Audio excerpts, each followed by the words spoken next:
Polisi menggelar rekonstruksi pembunuhan terhadap NKS, gadis penjual gorengan yang ditemukan tewas pada Minggu, 8/9, lalu.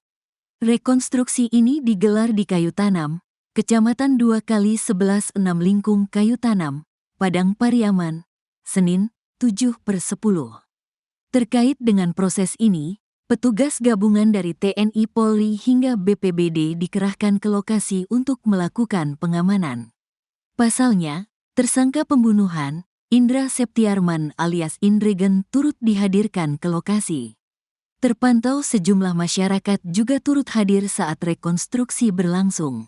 Mereka melontarkan sejumlah sumpah serapah kepada tersangka. Tersangka sendiri bahkan dikawal ketat oleh brimob bersenjata lengkap.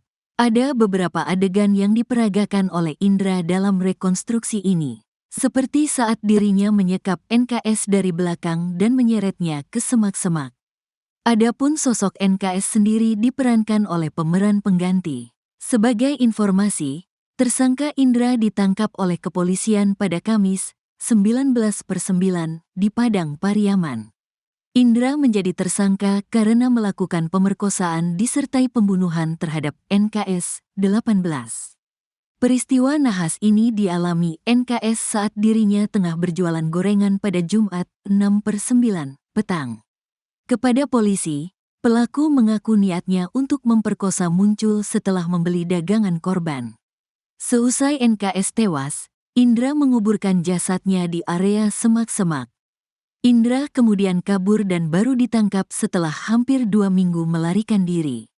Ia berhasil ditangkap setelah ketahuan bersembunyi di sebuah rumah yang ditinggal pemiliknya merantau.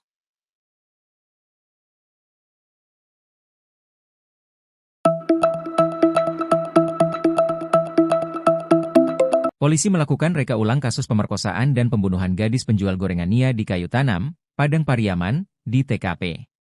Kapolres Padang Pariaman AKBP Ahmad Faisal Amir, katakan proses rekonstruksi diikuti oleh 680 personel, yang terdiri dari personel Polri, TNI, BPBD, Dishub dan Satpol PP. Dalam reka ulang ini polisi mengungkap ada sebanyak 8 TKP. Adapun 8 TKP dimulai dari sebuah warung tempat tersangka melihat korban pertama kali. Indra lalu mengintai Nia yang sedang menjajakan gorengan keliling kampung. Ia lalu mencegat korban dengan memiting korban, lalu melumpuhkan korban dengan tali rapia dan menyeret ke perkebunan. Di TKP tersebut baru tersangka Indra meruda paksa korban, setelahnya korban dijatuhkan ke tebing untuk dibawa ke lokasi penguburan. Indra lalu pergi mencari cangkul lalu menguburkan jasad korban tanpa busana.